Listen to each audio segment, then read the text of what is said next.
the resource that is needed to support that function. Thank you, Senator Ledama. Thank you very much. I'll zigzag. Let me go this way and then come this way. Let me start by... I'll come back to you, Tuma, at some point. Yeah. Let me start by thanking the panelists because they have actually tackled things which are very crucial.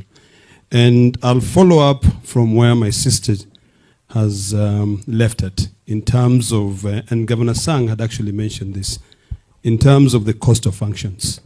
This is a discussion that we had with CRA, that county governments are yet, and even CRA is yet to determine how much it costs to be able to perform a particular function. So I think my comment on that specifically goes back to the governors. I think when you're submitting the budgets, let us move away from this one line item budget that the roads will cost 4 billion or whatever. Let us be specific in terms of each program. Let's do a narrative budget so that it is easier for even CRA to follow up and with your help to be able to know how much it actually costs. On the second issue, which I want to follow up from the gentleman who spoke from the outside, is on this issue of cash disbursements. Yes, the Senate passes CARA and then a cash disbursement schedule.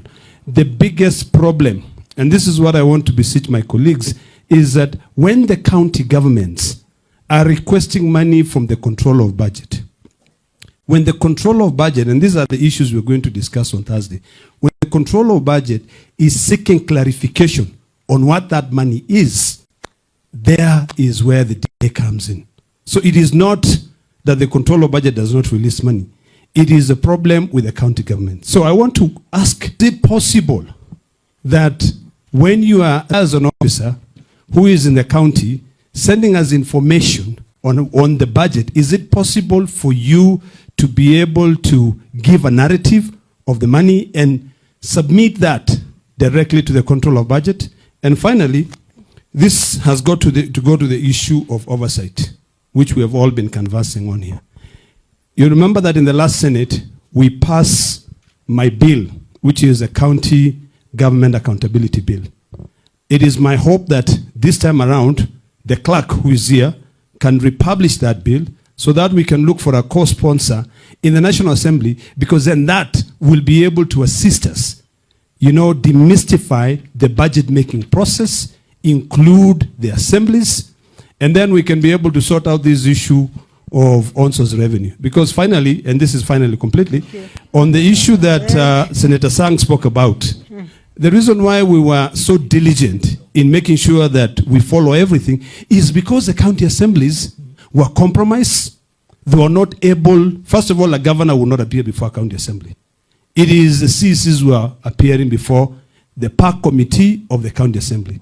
So by the time the Auditor General follows the Public Audit Act Section 35, when they come in, there's a lot of missing information. So I think when you go back to the Council of Governors, and I'm very happy that you know very well that the Senate is supposed to oversight on all funds. In fact, anyone who takes Section 109 of the Public Finance Management Act will be able to answer that. It's not quantum physics. So I think we can be able to help each other there. So the question to you is that, can you then be able to take that issue back to the Council of Governors so that we have a way of ensuring a fiduciary Thank you, Senator. Senator Alwale. Thank you. My brother, the issue you have raised about wasting time in the Committee of Public Accounts is real. I think there is room where